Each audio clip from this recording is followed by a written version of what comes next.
Thank you, first of all, Professor K. Satyanarayana, for being here. I have been really looking forward to this conversation. But before we begin, let me quickly introduce you to everyone listening. My guest today is the Professor K. Satyanarayana, Professor of Cultural Studies at the English and the Foreign Languages University in the Hyderabad.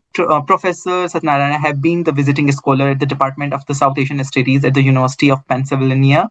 And what makes his journey so interesting is that he did not just study about the caste from the inside of the university or the academia. He came to this work through the anti-caste organizing movement in Andhra Pradesh in 90s, and he was involved in a grassroots movements before going on to become one of the scholars who helped shape what we now call the Dalit studies. He has co-edited some major books on the Dalit writings, politics, and culture published by the Duke and the Oxford University Press. And one of the ideas that run through his work, and Professor, you can correct me if I'm simplifying it too much, is that we cannot really understand modern India only through the class or the colonialism. We have to put humanity, and the dignity at the center of the story. And so our listeners now can where I'm coming from, just to give you some context. My name is Heman.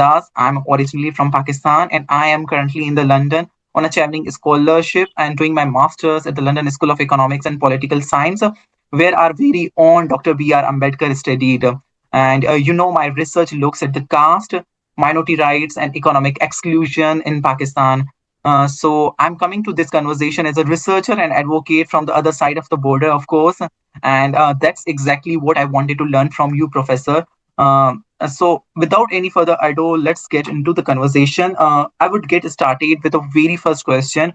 Professor, you came to this caste studies through anti-caste activism in Andhra Pradesh in 90s, not through a proper academia or the university. I would like to know what did that experience teach you about the caste, and why did you eventually feel that this is a struggle also needed to enter the academia?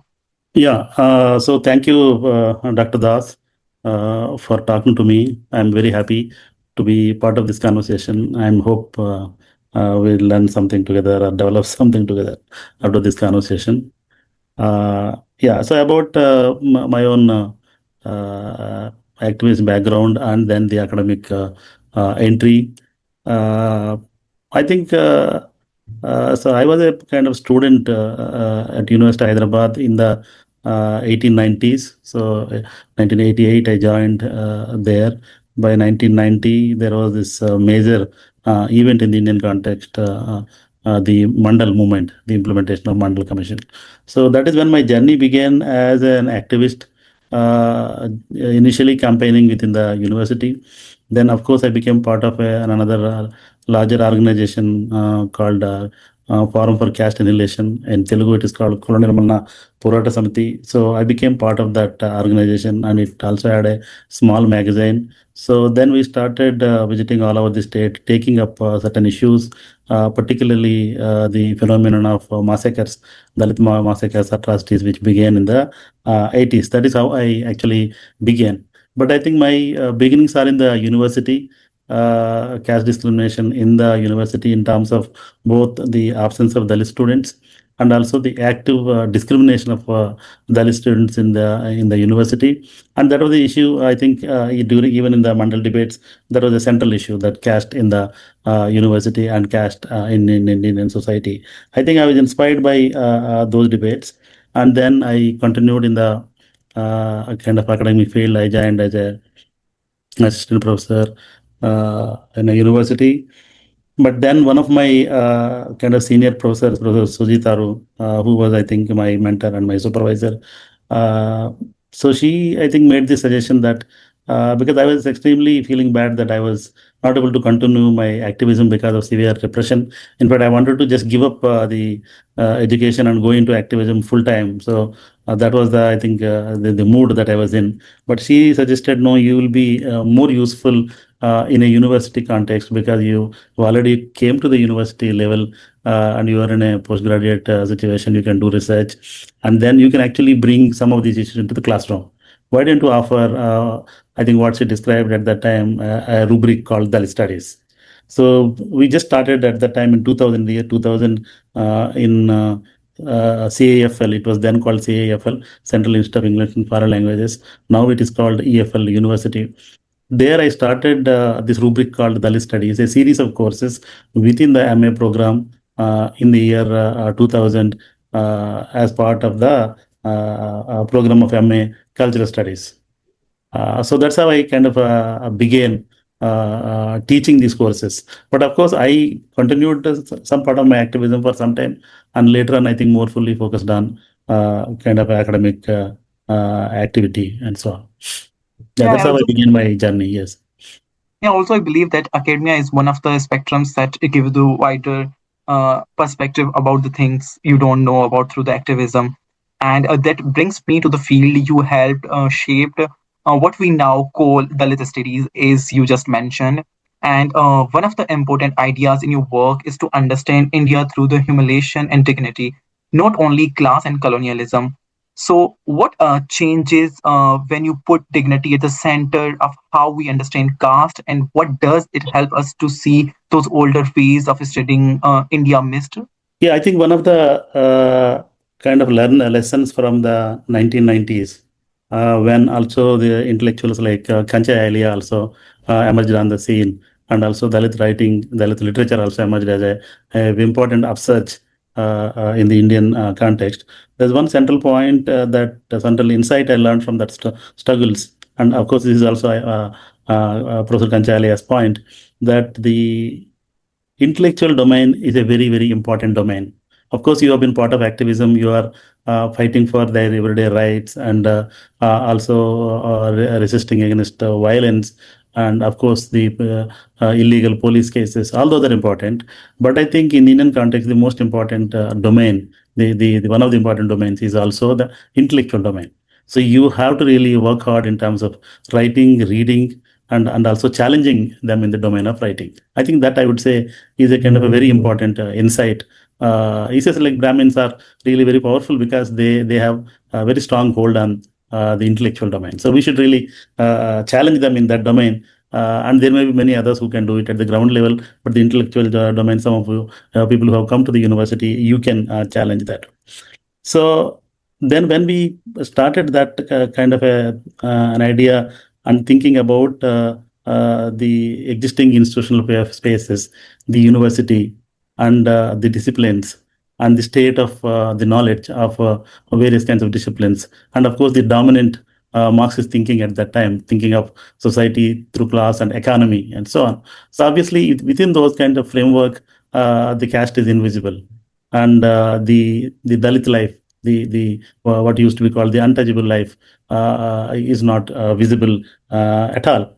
So in fact, the important thing is that, of course, it's not that the Dalits, the marginalized, are very much part of the discussion during independence struggle earlier and later and so on.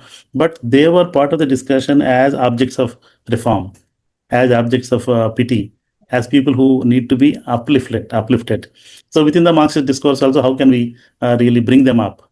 So what kind of a model of development will help them? Whether increasing wages. I think the key important point I think they were emphasizing was, of course, land reforms and restructuring economy. So I think those were the issues. Then what is missed out is that this whole dimension of human dignity, human worth, that in a situation where the so-called untouchables are not recognized as human beings. So we are talking about citizenship. So citizenship is for those who already have been recognized as citizens. If you are not even recognized as a citizenship, you are stigmatized, dehumanized, and brutalized, then where is the question of claiming equal status?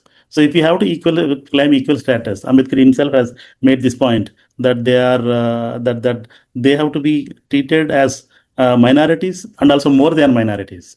Scheduled caste should be treated as more than minorities. They should get all the benefits of minorities and also all the benefits of those who are more less privileged than the minorities. Both of these things you require if you have to treat them as equals and so on. So this is where I think the whole idea of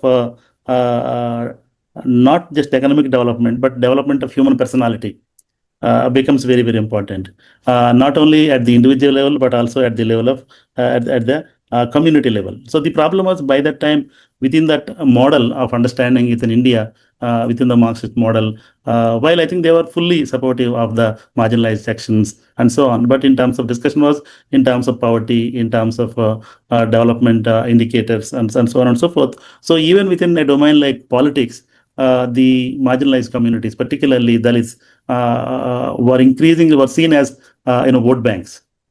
They were vote banks. Who are they? I mean, enormous number of studies where they never focused on them as intellectuals, people who are providing an alternative vision to understand society, but they were studied as vote banks. Who are they voting? Who are they voting? A Congress party to any other party? How are they changing electoral outcome and so on? And the same is the story in other disciplines also. We'll come to that a little later. So that kind of a vision is something that the new emerging Dalit movement, the consolidated Dalit intelligentsia, really challenged and brought social discrimination and social exclusion and equality. And this is a kind of a liberal language borrowing from Ambedkar. So they brought into the discussion as opposed to custom, social evil, tradition, and so on, integration. And so on, those kinds of ideas that we are like a family, and those kind of an ideas. As opposed to that, then what about social discrimination? What about social exclusion? What about inequality? And therefore, what about dignity of individuals and so on? I think those are the new kinds of perspectives that the Dalit movement and Dalit intelligentsia developed from the 80s and 90s. And even, Professor, the way you brought these two perspectives together is really interesting. Moving forward, I also think literature gives us another way to seeing exactly that. My own research looks at the scheduled caste, which is also the Dalit women artisans in Pakistan, whose work has a value, but whose caste often affects how much of that value they actually receive or capture from that work. It was really hard for me to gather the literature of that work because caste since is denied in Pakistan. I mean, research says that there's no caste discrimination that exists in Pakistan. So I would like to know that Dalit literature speaks from inside the experience of the caste.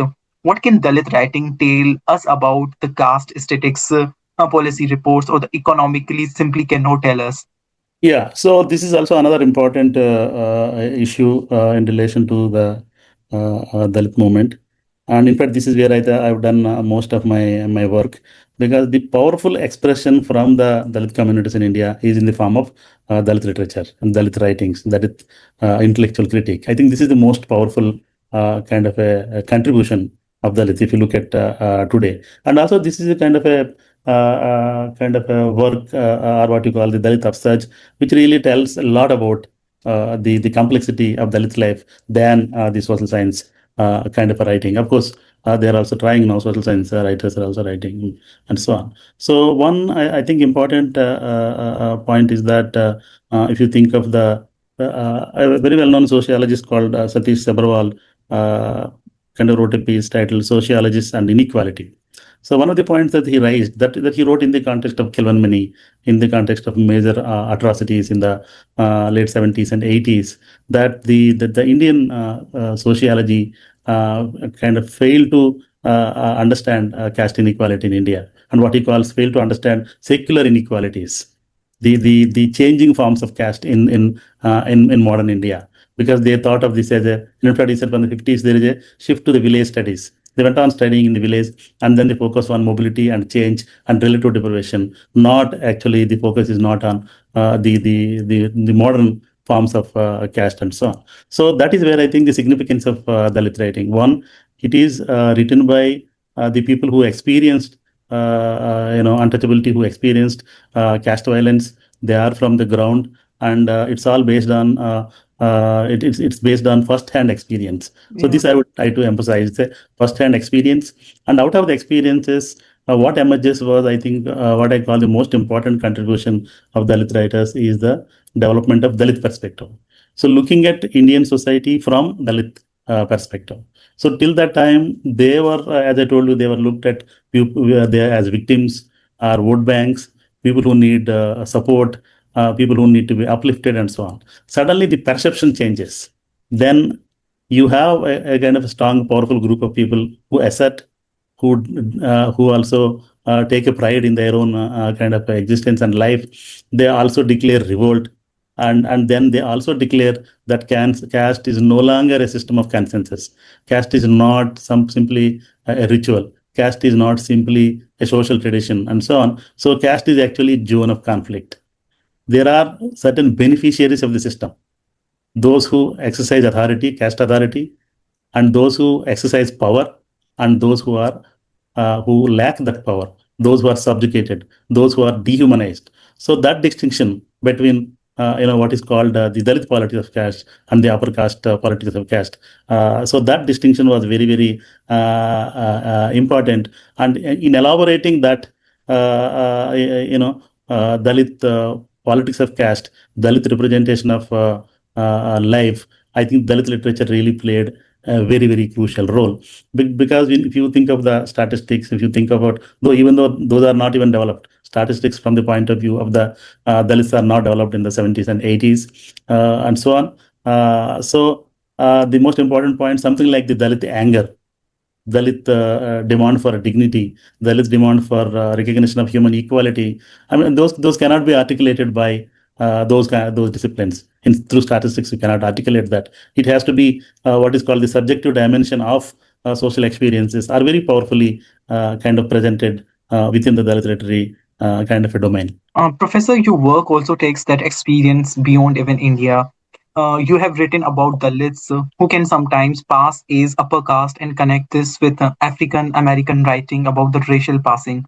There is also that long history connecting the Dalit Panthers and the Black Panthers. What can caste and race teach us about each other, and where does that comparison stop being useful? Yeah. So the other important issue is that what began in the 90s as a kind of a national debate with the major massacres like Karanchedu, and the debate in parliament on whether there is caste in India, it began like that. Then I think we discussed about the rise of Dalit literary movement and Dalit intellectual movements and so on, and also critique of these disciplines, sociology, political science, economy, and so on. So this, I think, debate within the country also kind of spread to the global forums. You have the 2001 Durban conference. So that was also a very important conference where the internationalization of caste, because till that time, the existing sociological kind of a thinking and broadly within the nationalist kind of consensus, the argument is that caste is an internal problem. This cannot be debated outside. We cannot expose our local disputes at the global level and so on. So I think this is where I think the Durban and a series of other conferences gave us an access for the Dalit thinkers to interact with other forms of social discrimination, other forms of oppression. So the demand for thinking of similarity between caste discrimination and racial discrimination. And this simple reason is, it is not that the both are same.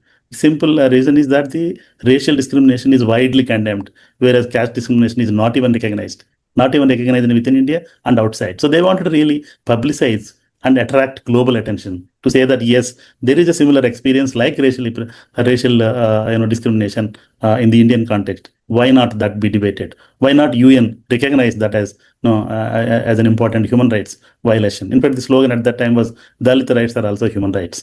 So which implies that till that time, Dalit rights are not recognized as human rights, and Dalits are not recognized as human beings. So that was the context. So the context was useful for us to think also in the literary domain, since you talked about passing, and you also mentioned about Dalit Panthers. So the 1960s Dalit Panthers was a kind of an important kind of development in India as a very powerful militant assertion of the Dalit struggles. So it was short-lived. It's a very small movement within Maharashtra, but I think the kind of inspiration and the kind of inspiration that it gave to people in various parts of the country, and the kind of global connection, global thinking that it was actually developing is enormously useful. Now, various scholars from the West and here are returning to that kind of a dialogue between Black Panthers and the Dalit Panthers.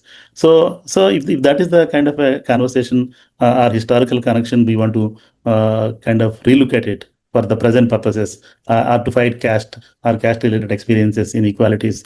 Today, the African American literature, I think, is a very, very important kind of a domain of writing. It's a very important, powerful domain of kind of writing.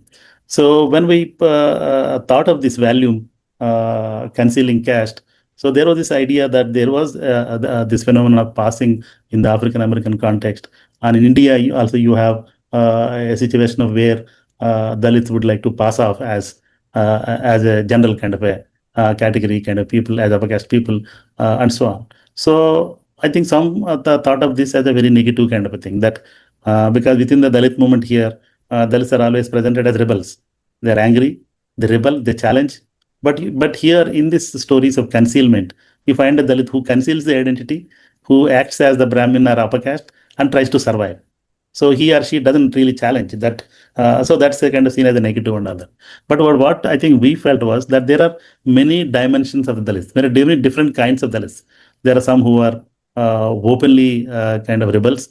There are some who are very subtly take up positions. So among those different kinds of Dalits, so the Dalits who would like to conceal their caste and survive their caste is also one kind. So we should recognize that experience as true, and we cannot deny that experience, and we cannot dismiss them. But what it reveals to us is very important to me. What it reveals for us is that actually caste system is not natural, not organic. It is something that is constructed. It is something that is performed. Yeah. Brahmin is a performance, and the Dalit is also a performance. So if you can perform as a Brahmin, and if somebody can perform as a white person and survive, so more than whether the performance is liberatory or not, it tells you something about the caste system itself.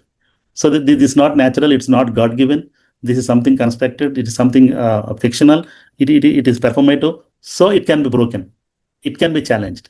So that's the most important part when you talk about passing and concealment. It tells you a story of how fragile this whole caste identity, mainly the upper caste and other identities, how fragile those are. So in that sense, the comparative dimension is very useful to think of. Then beyond that, you have this whole recent book by Isabel Wilkerson. If you want to think about Isabel Wilkerson caste, this is the most provocative kind of a book on these lines to think of caste race relations. So in fact, Wilkerson argues that we should think of actually race as caste. In the US, we should analyze the black and white relations in terms of the caste system, and use caste as an important category so that you will understand. So she also makes this a larger point that the Nazism or Jim Crowism and the Indian caste system, these are all similar systems of oppression. It's a kind of a global formulation that she's making, and she makes a strong case.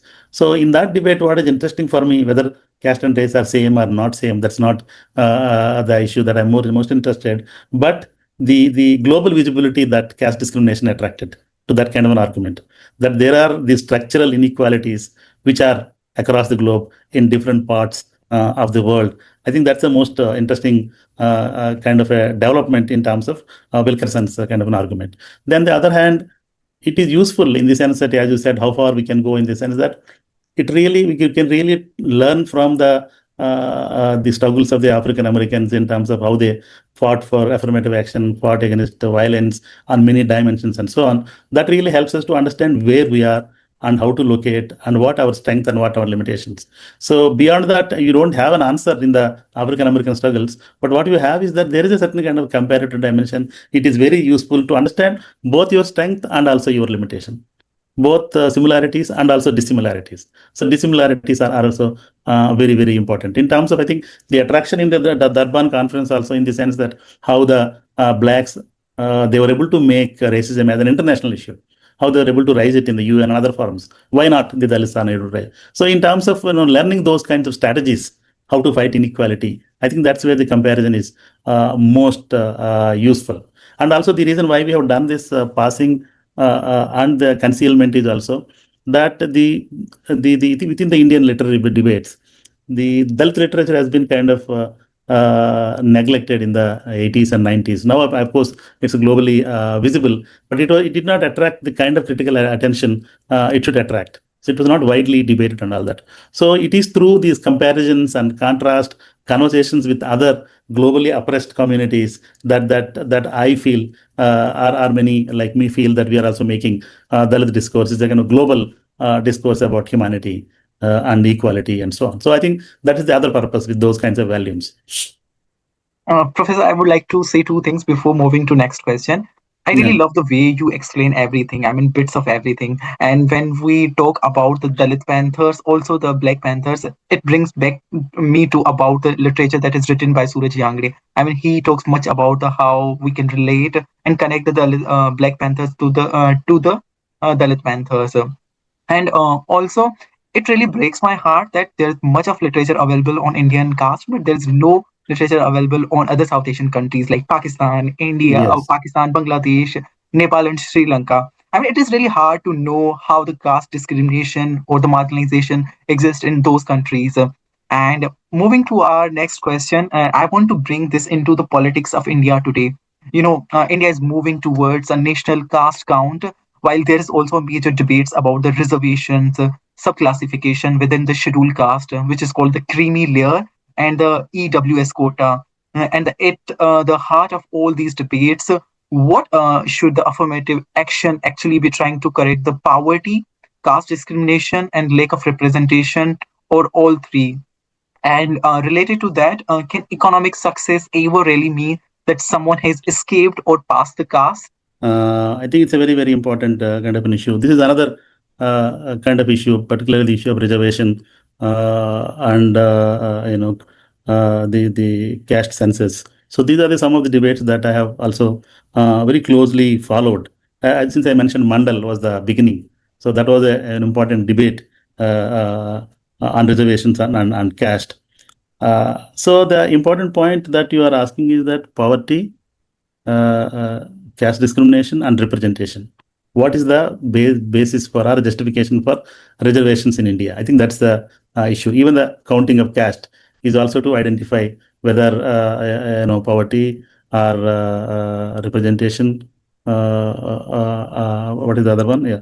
Uh, Discrimination. Caste So I discrimination. think, yeah. So if those are the issues, I would say poverty is not the issue here. When it comes to the debates on reservations, counting caste, the poverty, elimination of poverty is not the issue. Reservation is not a poverty elevation program. It has never been. Even Ambedkar never argued that it will eliminate poverty. For poverty elimination, they have an entirely different program. As I told you, the Marxist program Yeah. and also the Indian states program of land distribution or restructuring property relations and anti-poverty programs. So there are many others, a large set of programs to address that kind of a economic kind of an issue, the poverty issue. But whereas the reservation has come up precisely because of what we are talking about, the denial of human status, what we talked about as social inequality, social discrimination. So that is the issue. If that is the issue, poverty is not the criteria for extending reservation. Poverty is not the stated objective of reservation policy. And in fact, caste discrimination is at the core of this. Because of caste discrimination, because of caste disabilities, certain sections are not able to access education, access jobs, education and jobs. These are two important sectors, primarily when reservations are introduced. So these two sections, they are not able to go because those sections are monopolized by the dominant sections, the upper caste sections. They monopolized education, they monopolized employment, and they monopolized political representation. So if you want to kind of give them access, you have to provide them reservations so that they are in the parliament, they are in the assemblies, they are in the universities, they are in the central government employment, they are in all these kind of domains. So that is the idea. The idea is representation because there was discrimination, there was exclusion based on caste. So this is a context where something like EWS, economically weaker section reservations, is entirely goes against the spirit of the reservation policy itself. It's completely kind of a totally kind of nullifies the entire philosophy of social justice. Now, how does it do? If you say that the social domain is the society is dominated by certain caste and class dominant kind of people, if you want to give them give the marginalized representation, you recognize them economically weaker sections. So economically weaker sections are actually part of the dominant upper caste sections. So if you give them reservation based on economic considerations, or they are poor and so on. So compare the economically poor upper caste person and economically poor and the marginalized untouchable person. So both of them are very, very, very different. In fact, Periyar, I would like to give you the example of Periyar challenged that if you find a manual laborer in the entire Tamil Nadu. He challenged it. Then I will give them, some gift or something, he announced. And the result is that they couldn't find a manual laborer who is a Brahmin. Brahmins are doing all kinds of ritual roles, and it's a kind of about older time. It's not a current example I'm giving. But basically, what I'm saying is that certain sections of society are reduced to manual labor, stigmatized labor, whereas certain sections are assigned, ritual and intellectual kind of jobs. So that is the gap. How do you address the gap? The address that the basis for that gap, the scavenger is scavenger because of social stigma, because of birth-based occupations. The Yeah. occupations are birth-based. There's no mobility. How do you challenge that mobility?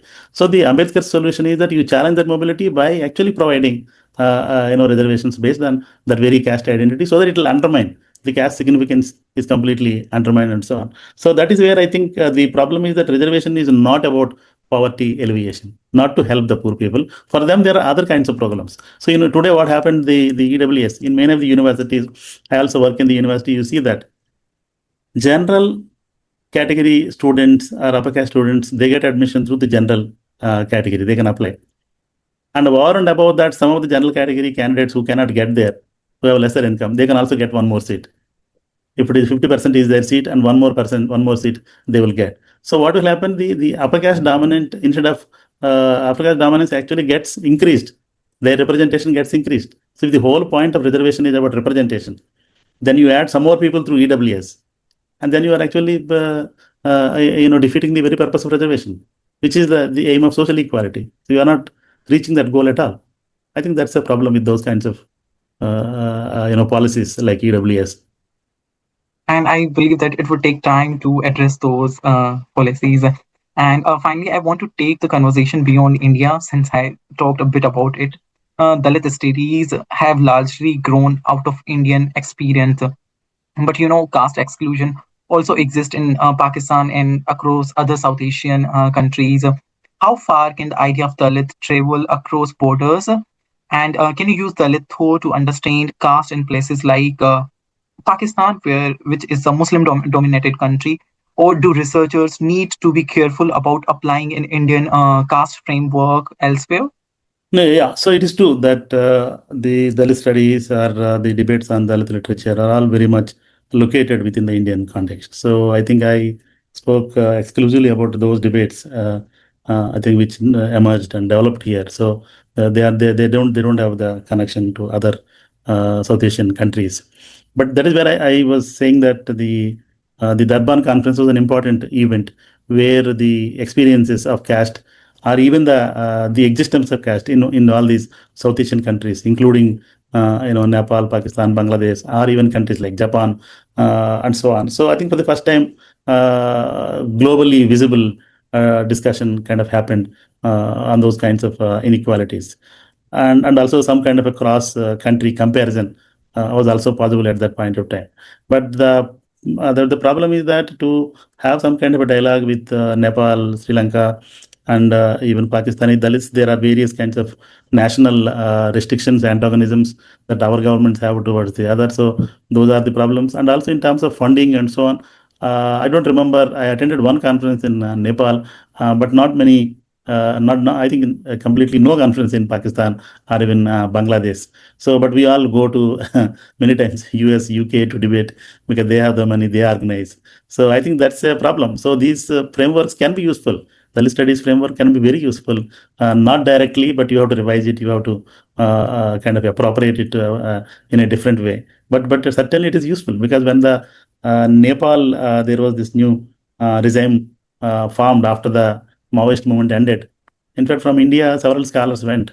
Several scholars who are anti-caste thinkers and Dalit scholars, they were invited when they were writing the constitution, and they went. They gave their advices, and they also had extensive discussions on it. It will really help. It will really help, if you have that kind of a conversation. But unfortunately, in the current global scenario, this conversation looks like impossibility. It is just because that you are in London and you can talk to me and I can talk to you. Thank you very much, Professor Satyanarayan, and especially for being so generous with your ideas and experiences. It was really insightful. And to everyone listening, go and read his work and let it challenge the way we think about the caste, dignity, and inequality. because statistics can tell us how large the problem is, but sometimes literature, history, and first-hand lived experience help us to understand what the problem actually feels like. This is Courageous Conversations with Heman Das, and I will see you next time. Once Thank again, you. thank you very much, Professor. Yeah, thank you, Mr. Dar. Thank you. Thank you. Lovely. It was a nice conversation. I enjoyed talking to you. Thank you. Thank you. I did too. Thank you very much.